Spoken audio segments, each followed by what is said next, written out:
Баршаңызға қайырлы күн, сіздермен Ақнұр. Бүгін сіздермен үй жағдайындағы жасалатын паштеттің рецептімен бөлісемін.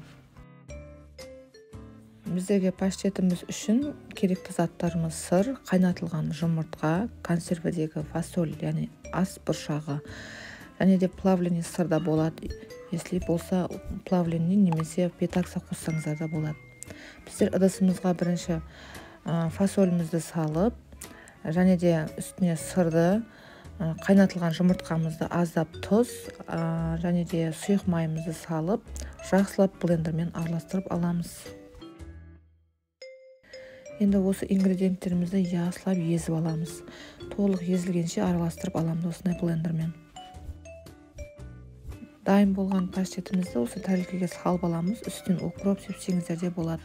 Енді осы нанға жағып жесеңіздер, завтракке, обедке вообще күшті тамақ, тойымды, және де осының үстіне соленый огурцты салып жесеңіздер өте дәмді болады. Сіздер де жасап көріңіздер.